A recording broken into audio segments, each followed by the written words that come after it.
lições de... Mildred Fish era jovem, bonita e americana. Em 16 de fevereiro de 1943, ela foi levada de sua cela da prisão Ploetzensie, em Berlim, para um local de execução, uma guilhotina a degolô.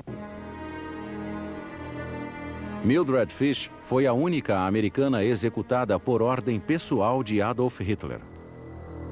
O que ela teria feito para incitar a ira do senhor de guerra nazista? A resposta era uma rede letal de espiões determinada a subjugar o Terceiro Reich e seu parceiro do eixo, o Japão. Mas seus agentes não trabalhavam para os Estados Unidos. Eles eram espiões da União Soviética.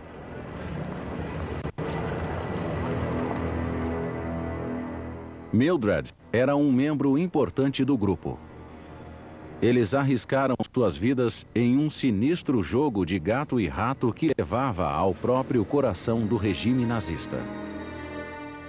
Essa é a história da Orquestra Vermelha, uma organização com um só objetivo: destruir o ditador mais aterrorizante que o mundo já vira. Nascida em Milwaukee em 1902, Mildred era uma jovem alegre e inteligente de uma das famílias mais tradicionais dos Estados Unidos, que chegara no Mayflower.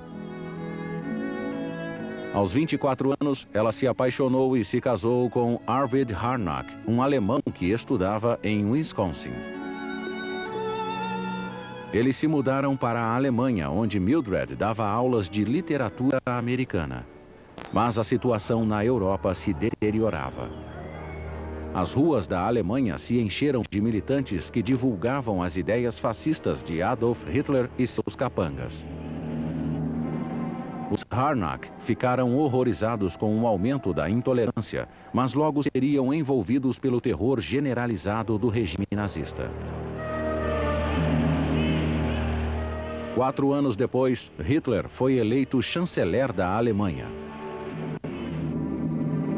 Os socialistas e outros esquerdistas que se opunham a ele foram presos e enviados a campos de concentração. Mildred e Arvid estavam decididos a enfrentar o regime nazista.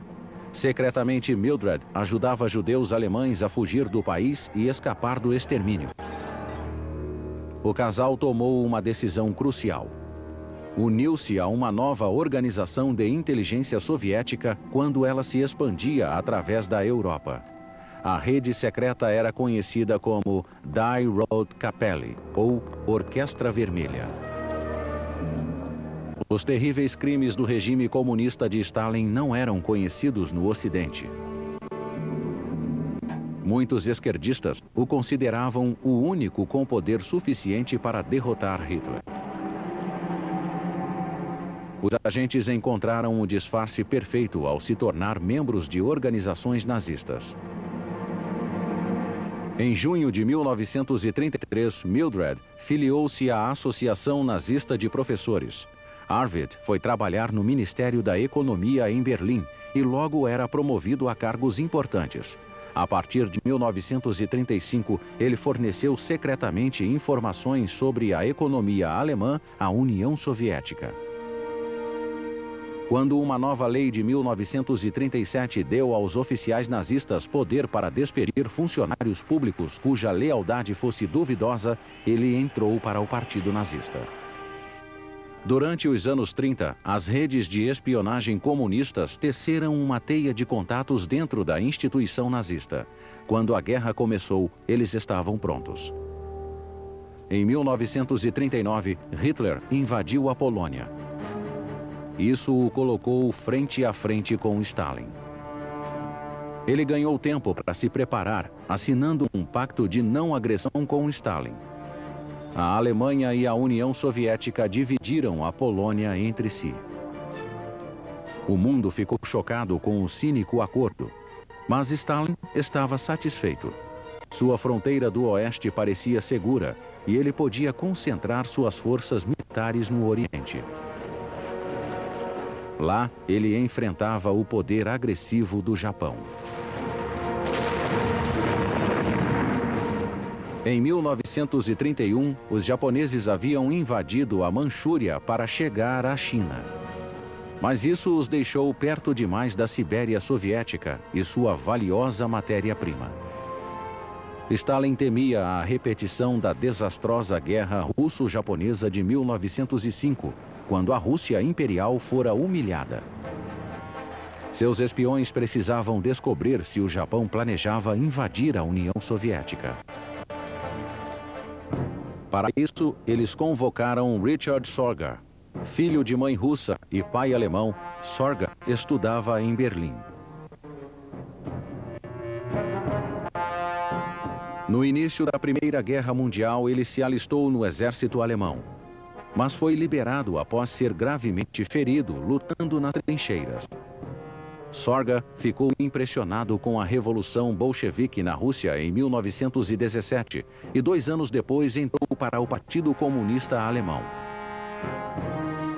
Em 1924, ele se mudou para Moscou e se tornou cidadão soviético.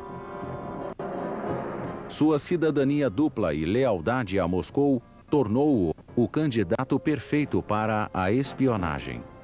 Em meados dos anos 20, Sorga foi recrutado pela GRU, a Organização de Inteligência Militar Soviética, e tornou-se espião. Em 1930, ele foi enviado para Xangai, onde se fazia passar por jornalista alemão. Na cidade, ele reunia informações sobre o exército nacionalista chinês liderado por Chiang Kai-shek. Ele fez amizade com Ozaki Hotsumi, um comunista japonês com contatos dentro do governo de Tóquio. Quando os japoneses invadiram a Manchúria, a GRU decidiu enviar Sorga para o Japão. Mas antes ele trabalhou em Berlim como correspondente estrangeiro e se filiou ao Partido Nazista. O ministro da propaganda Joseph Goebbels até foi a uma festa em sua homenagem. Sorga chegou a Tóquio em 1933. Ele precisava descobrir se o Japão pretendia ou não atacar a União Soviética. Conseguiu acesso à embaixada alemã e a seu marido militar, o coronel Eugene Ott, uma fonte vital de informações sobre o exército japonês. Mas foi sua amizade com Ozaki Hotsumi que lhe deu acesso ao governo japonês. Em Tóquio, ele se tornou amigo do príncipe Konoye, um membro da família imperial japonesa que se tornaria primeiro-ministro. Através dele, Sorga conseguiu dados vitais sobre a força bélica do país. Hotsumi também ajudou-o a conseguir uma cópia dos programas econômico e diplomático japoneses para 1936. Isso lhe deu a informação que Stalin tanto queria. O Japão não pretendia invadir a União Soviética. Mas Japão e Alemanha se aproximaram diplomaticamente e Sorga foi informado de seu pacto anti-Cominter 6 semanas antes dele ser apresentado ao parlamento japonês. A mensagem era clara.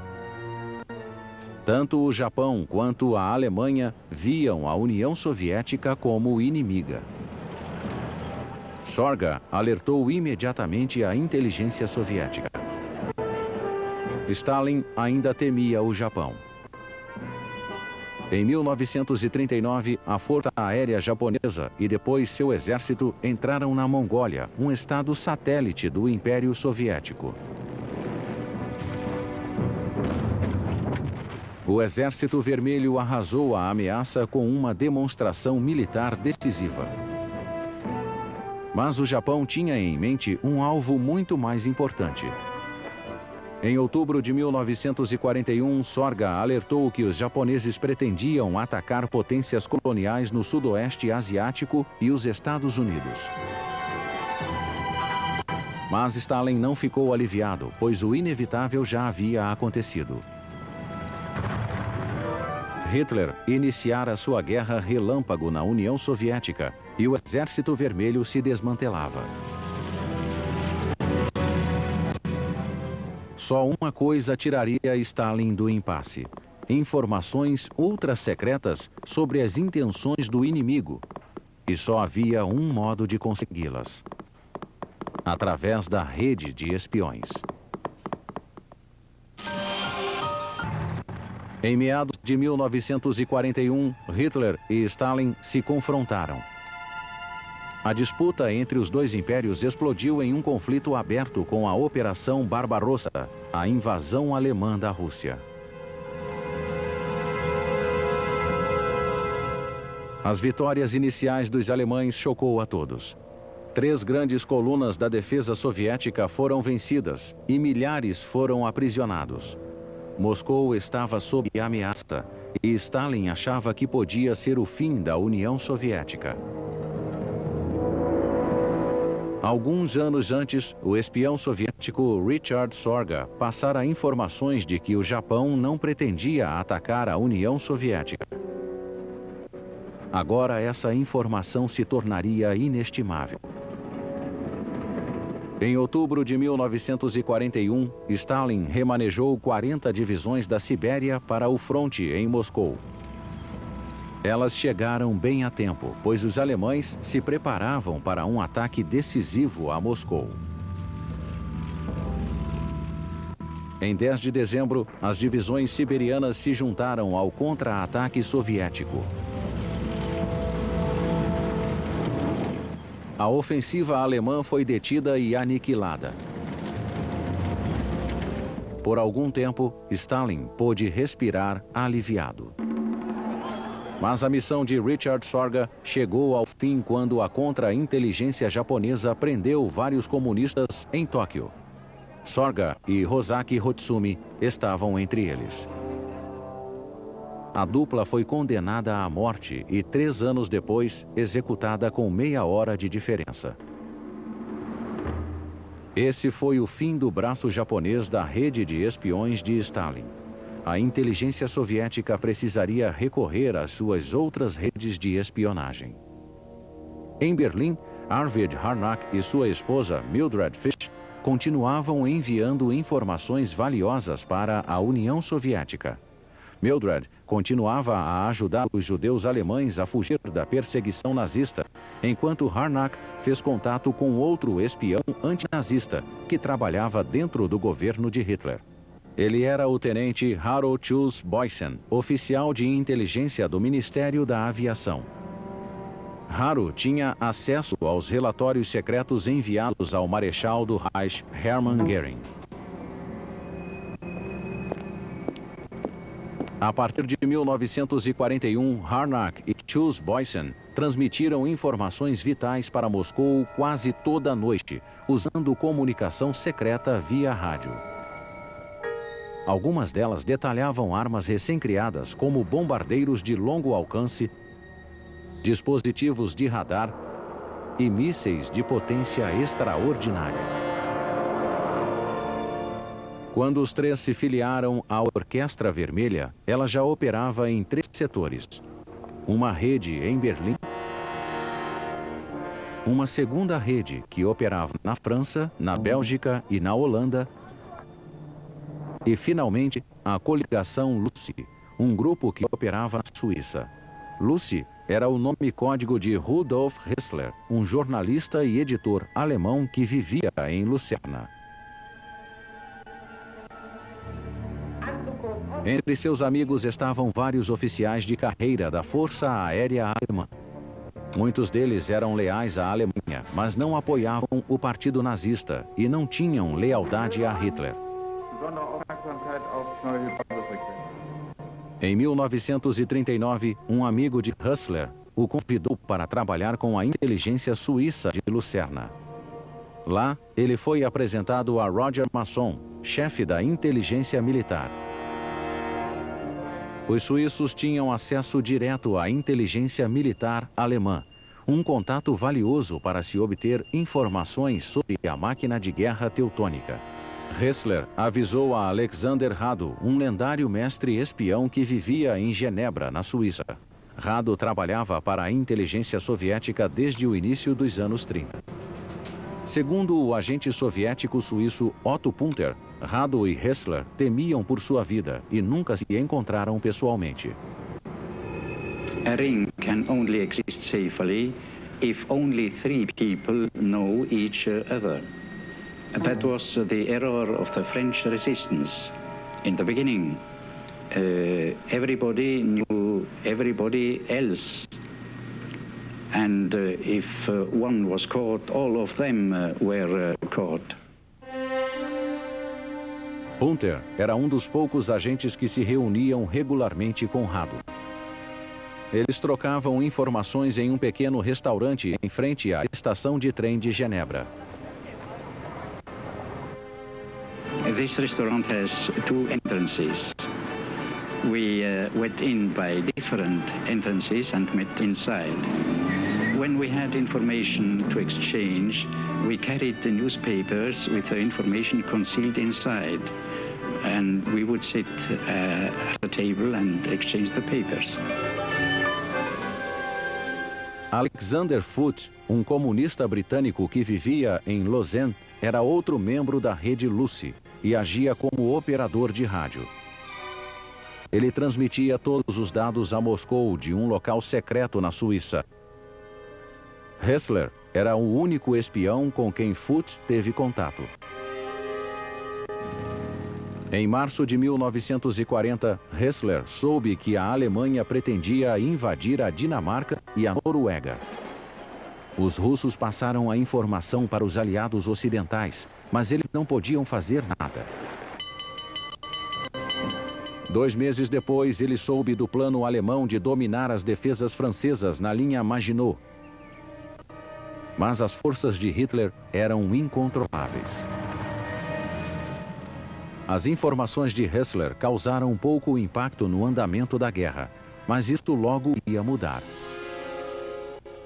A coligação Lucy tinha vários informantes nazistas em altos cargos do governo, e a identidade de muitos deles permanece desconhecida até hoje. Mas eles conseguiram informações do coração da máquina militar de Hitler, o quartel-general do alto comando alemão. Seus relatos deram ao exército soviético a chance de deter o ataque alemão em uma das maiores batalhas da guerra. Em 1942, a coligação Lucy obteve uma lista de todas as unidades envolvidas no ataque do 6º Exército Alemão em Stalingrado. Rado gave me several of the wrestlers' information, and I found them fantastic. I remember a cable with the whole order of battle of the 6th German Army of Marshal von Paulus before Stalingrad. There was the number of divisions, their commanders, the positions of each regiment, details right down to the number of guns. If I hadn't ciphered this message, I wouldn't have believed it, even today. Graças a isso, os soviéticos cercaram o comandante alemão Paulus, estrangulando seu contingente e obrigando-o a se render. Paulus se entregou em janeiro de 1943. Era o começo do fim para Hitler no fronte ocidental. Mais informações permitiram que o exército soviético previsse exatamente a direção e a potência do ataque alemão a Kursk em 1943. Foi uma batalha titânica entre tanques, e o exército soviético triunfou. Mas a coligação Lucy estava perto do fim. Hessler vinha partilhando suas informações com os serviços de segurança suíços. Se Hitler soubesse do engodo, a neutralidade do país correria risco, e os suíços resolveram agir contra os espiões. Com rastreadores de rádio, descobriram o local das transmissões para Moscou, e a casa que escondia o radiotransmissor foi invadida. Lá encontraram papéis com a caligrafia de Alexander Rado escondidos na base da parede. Eles revelavam o código usado pelos espiões da Lucy. Foote foi preso em novembro de 1943. Hessler foi impedido de se comunicar com Moscou, mas só foi preso depois que a polícia suíça recebeu uma denúncia em maio de 1944. 4 meses depois, os suíços soltaram Hessler e Foote, mas a rede Lucy de espiões fora desmantelada. Mais um braço da Orquestra Vermelha fora amputado. Mas outra grande rede de espionagem com base na Europa Ocidental ocupada pelos nazistas estava crescendo. Quando a Gestapo a descobriu, o resultado para seus agentes foi catastrófico. A contagem regressiva começou nas ruas de Bruxelas e Paris.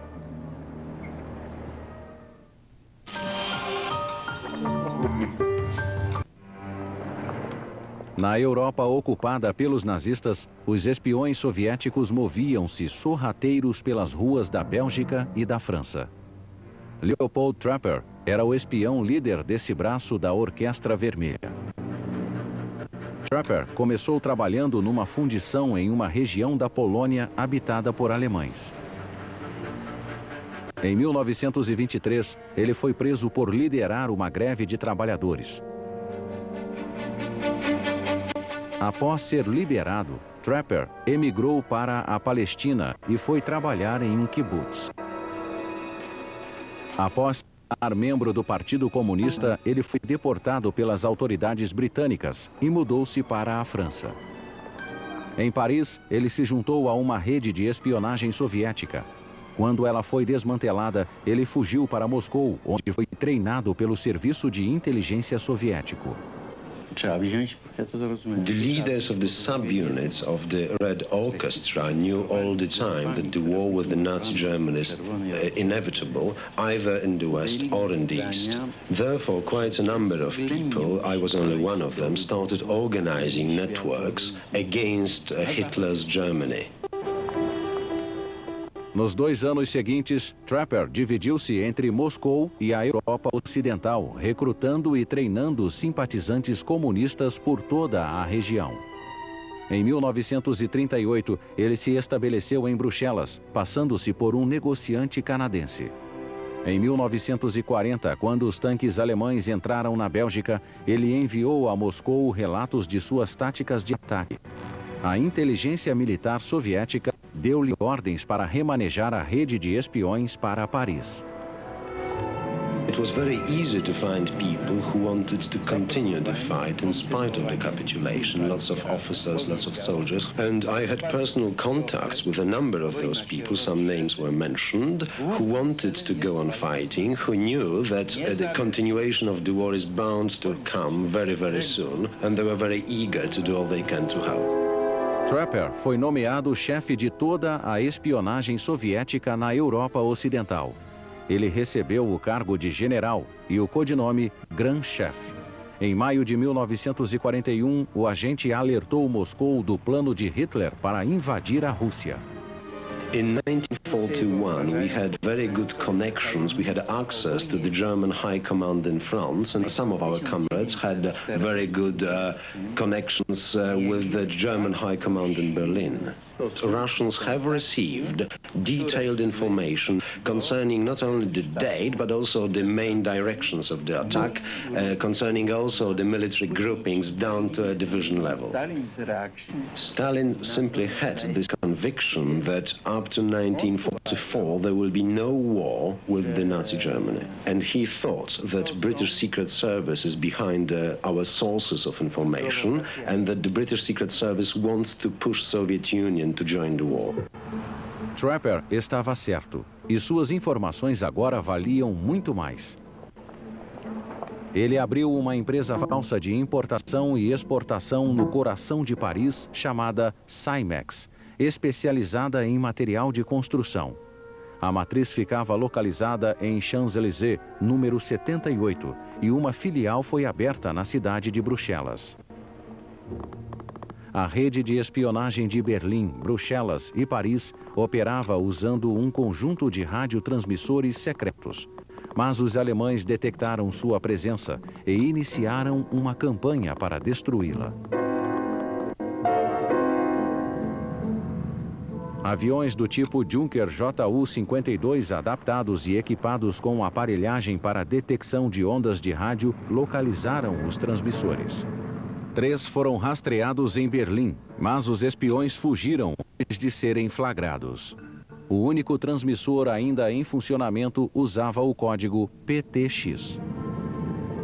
No final de junho de 1941, os alemães também o localizaram. Ele estava perto da Bélgica, em uma área de 50 quilômetros de extensão. O agente alemão Harry Pipe recebeu ordens de encontrá-lo. Como em uma ironia do destino, Pipe montou sua operação na Rua Royal, número 192, o mesmo prédio da filial fantasma de Trapper.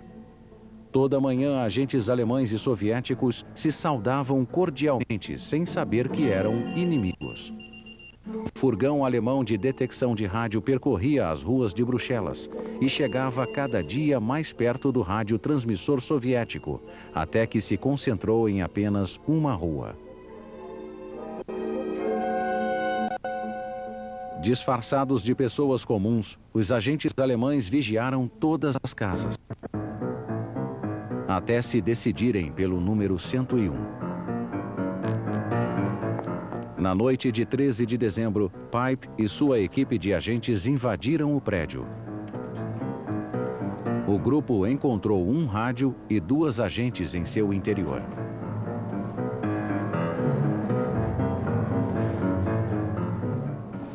Quando revistaram a casa, encontraram uma porta secreta que escondia uma oficina onde documentos militares alemães eram copiados.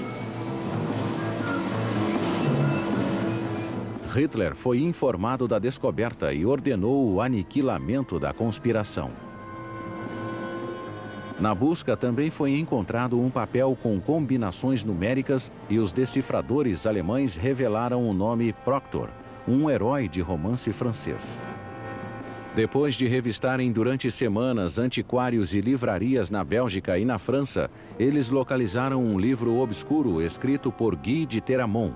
Ele era a chave para o código soviético usado nas transmissões PTX, um desastre para a Orquestra Vermelha.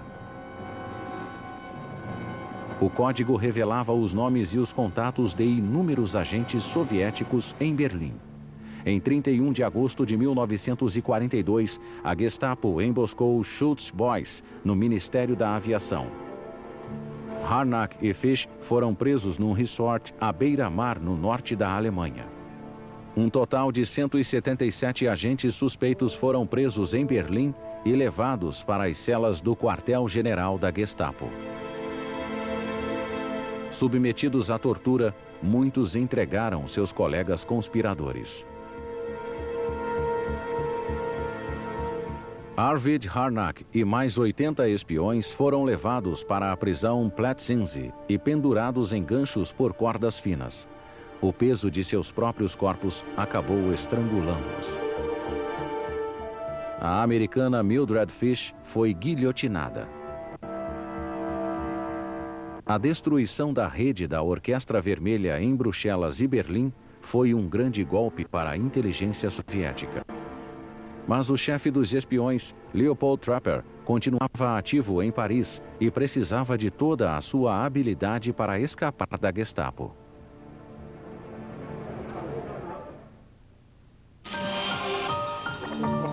As em Bruxelas e Berlim foram destruídas, mas o melhor de todos os agentes comunistas continuava à solta. O grande mestre da espionagem soviética, Leopold Trapper, tivera muita sorte. A Cymex, sua empresa fantasma de importação e exportação, ficava perto do prédio da organização TODT, a agência oficial de construção alemã. Trapper conheceu seus membros no cabaré Lido e, em meio a festas e bebidas, tornou-se amigo dos engenheiros alemães. O agente tirou a sorte grande ao fazer da Cymex uma fornecedora da TODT e ao ganhar um contrato importante de construção para o Terceiro Reich. Hitler queria construir uma rede secreta de defesas no litoral francês, a famosa Muralha do Atlântico. Mas as pessoas contratadas pelos nazistas para fornecer a matéria-prima eram todas espiãs. A Simex começou a entregar cimento, máquinas para misturar, gruas, andaimes, ferrovias militares, tendas, máquinas para construção de estradas e caminhões. A empresa de Trapper, que começara como um disfarce para a espionagem soviética, passou a lucrar milhões. A verba de defesa alemã sustentava uma rede de espiões. O soviético usou parte do lucro para subornar oficiais nazistas e conseguir mais projetos para a Simex, o que lhe deu informações sobre a movimentação das tropas alemãs pela Europa. Trapper também aproveitou a riqueza. Ele comprou um castelo no centro da França que fornecia alimentação e um local de descanso para seus agentes. Moscou recebia cada vez mais informações, conforme Trapper se infiltrava em todas as divisões do governo alemão. A situação não podia ser melhor. Mas em 10 de junho de 1942, a Gestapo descobriu um transmissor secreto em um subúrbio de Paris. O casal polonês que o operava, Hirsch e Mayra Sokol, foram torturados e entregaram o nome dos seus cúmplices. Em Bruxelas, outro transmissor secreto foi rastreado pelos alemães e seu operador, Johannes Wenzel, foi também capturado. Ao ser interrogado em um campo de concentração, ele concordou em tornar-se agente duplo nazista. Wenzel passou a enviar mensagens falsas em nome da Gestapo. E através dele, os alemães souberam o nome do líder da Orquestra Vermelha, Leopold Trapper. Harry Pipe e seu grupo da Gestapo receberam ordens de localizá-lo em Paris. Eles conheciam sua aparência, seu disfarce e agora também a verdadeira função de sua empresa. Os nazistas invadiram o quartel-general da Simex em Paris e desmantelaram a operação. Pipe lhe faz uma proposta para contrabandear diamantes, mas Trapper não cai na cilada. Ele avisou Moscou das transmissões falsas da Gestapo, saiu de circulação e remanejou suas operações de Paris para o sul da França. O agente soviético fingiu seu falecimento com um cadáver falso e um atestado de morte, mas precisou ir ao dentista antes de deixar Paris. Uma decisão da qual se arrependeria. Pipe descobriu o nome do dentista e foi a seu consultório, onde soube que só havia um paciente novo, conhecido apenas como Sr. Dubois, que tinha consulta no dia seguinte. A Gestapo cercou a área e colocou agentes espalhados pelo prédio. Trapper foi capturado assim que chegou ao dentista na manhã seguinte. Ele foi interrogado na central da Gestapo e entregou o nome de vários colegas que foram presos imediatamente. A Gestapo lhe contou de seu plano para enfraquecer os aliados. Estava desesperada para conseguir uma trégua entre Hitler e Stalin e queria que Trapper negociasse o acordo. Sob o pretexto de fazer contato com o Partido Comunista Francês, Trapper enviou uma mensagem codificada a Moscou, informando de sua prisão. Em 13 de setembro de 1943, ele recebeu permissão para ir a uma farmácia em Paris. O agente da Gestapo que o acompanhava reclamara de dores no estômago. Trapper prometeu-lhe conseguir um remédio especial e deixou o alemão no carro. Então ele entrou na farmácia e desapareceu. O mestre espião comunista pegou um trem para um subúrbio de Paris. Os alemães iniciaram uma grande caçada humana, mas não conseguiram capturá-lo, pois ele manteve-se em movimento. No final, ele se escondeu a 100 metros do quartel-general de Pipe. A Gestapo continuou os contatos desesperados por rádio com Moscou em busca de uma trégua. Mas seu plano fracassou quando os aliados libertaram Paris em agosto de 1944. Trapper conseguiu fazer contato com a União Soviética e em 6 de janeiro de 1945 ele foi finalmente levado de volta a Moscou. Mas em vez de ser saudado como herói, o agente passou 10 anos na prisão de Lubyanka. A Guerra Fria começara e Stalin suspeitava de todos. Trapper sabia demais sobre as operações de espionagem soviética e não podia cair nas mãos do Ocidente. Ele teve sorte de não ser fuzilado. 10 anos depois, Stalin estava morto e as informações de Trapper eram inúteis. Quando foi finalmente libertado, voltou para a Polônia e se estabeleceu em Varsóvia. Em 1973, o ex-agente teve permissão de ir à Grã-Bretanha com a esposa para se tratar. Trapper morreu em 1982 e foi enterrado em Israel. A rede de espiões comunista teve breves momentos de grande sucesso. Proezas que teriam sido impossíveis sem a ajuda de figuras-chave do regime nazista. Suas identidades permaneceram um mistério durante várias décadas, mas hoje já se fez descobertas impressionantes. Kursk foi uma das batalhas decisivas entre Hitler e Stalin. A derrota alemã nesse combate de titãs sinalizou o fim de seu reino de terror no fronte oriental. A coligação Lucy, com base na Suíça, transmitira informações cruciais sobre o conflito para a inteligência soviética. Mas onde obtiveram os segredos de Hitler?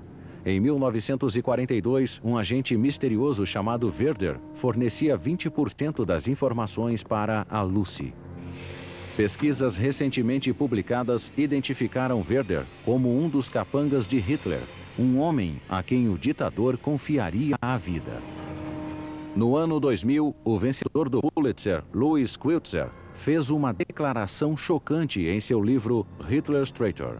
Ele sugeriu que Werder poderia ser Martin Bormann, um dos nazistas mais influentes do Terceiro Reich. Bormann era secretário particular de Hitler e um dos poucos em quem ele confiava. O nome Werder surgiu em 1941, quando informações vitais foram enviadas a Hustler, o jornalista alemão e espião soviético que vivia em Lucerna, na Suíça. Na mesma época, Bormann convocou o seu adido Heinrich Heim para anotar secretamente tudo o que Hitler dissesse em particular. Os dois registraram praticamente cada palavra. Em 1953, os manuscritos se tornaram o livro Hitler's Table Talk. Quando a guerra se virou contra Hitler, os generais alemães conspiraram para matá-lo. Quiltzer diz que Bormann pode ter sido influenciado pelo clima conspirativo. A partir de setembro de 1942, Bormann usou equipes de estenógrafas para registrar tudo que Hitler dissesse. Ao mesmo tempo, Moscou percebeu que as mensagens de Werder tornaram-se mais detalhadas. Foi o agente misterioso que passou os dados estratégicos cruciais para a Batalha de Kursk. O resultado foi uma derrota catastrófica da Alemanha.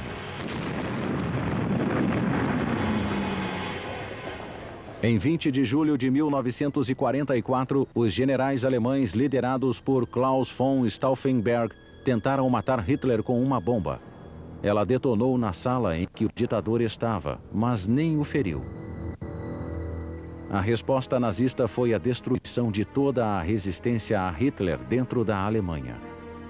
Os conspiradores foram mortos ou condenados à morte. Mas Werder continuou enviando seus relatórios. A crescente influência de Bormann sobre Hitler era criticada por outros líderes nazistas. Em 1946, quando foi interrogado pelos aliados, Albert Speer, ministro de armamentos nazista, declarou que Bormann era admirador de Stalin. Outros nazistas suspeitavam que o secretário fosse espião soviético. Descobriu-se até que uma de suas amantes era membro do movimento comunista ilegal. Até agentes aliados achavam que Bormann teria fugido para Moscou nos últimos dias da guerra. Ou talvez tivesse ido para a Suíça, onde possuía uma casa. O general Reinhard Gehlen, chefe da inteligência alemã ocidental de 1956 a 1965, aumentou o mistério sobre o destino de Bormann. Em 1971, Gehlen declarou a um jornal alemão que Bormann era espião soviético e que vivera na União Soviética após a guerra por muitos anos. Mas por que Bormann passaria informações confidenciais a Moscou?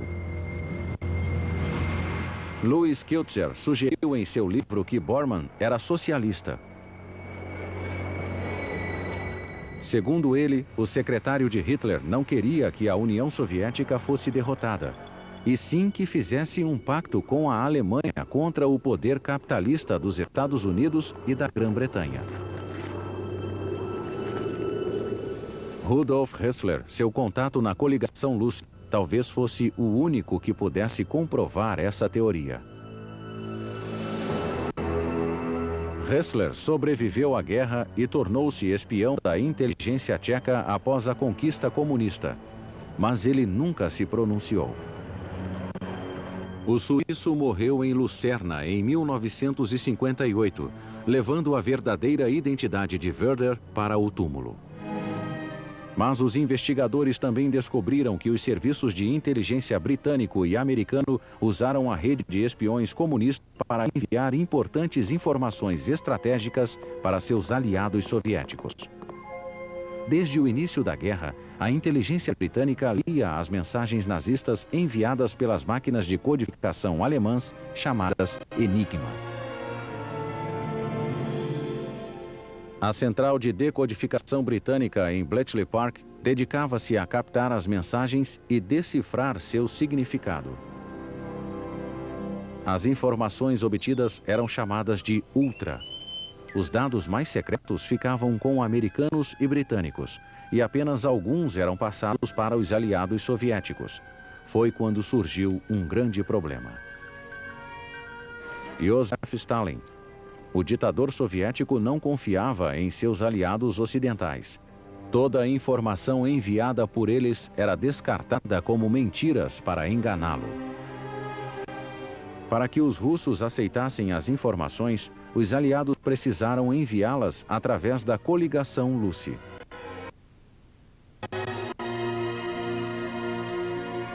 Alguns historiadores suspeitam que a inteligência soviética participava da farsa.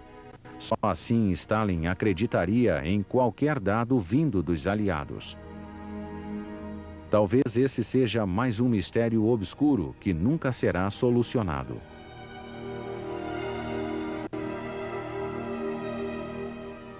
Eles foram poloneses, alemães, suíços e americanos, mas com um objetivo comum: a derrubada do regime mais horrendo da história mundial. Durante vários anos, operaram em todos os níveis da sociedade alemã, dos homens que forneciam matéria-prima aos nazistas ao círculo de amigos de Hitler. Talvez só nas profundezas dos arquivos russos estejam as respostas para os vários segredos das redes de espionagem comunistas, que permanecem como um dos grandes mistérios da Segunda Guerra Mundial.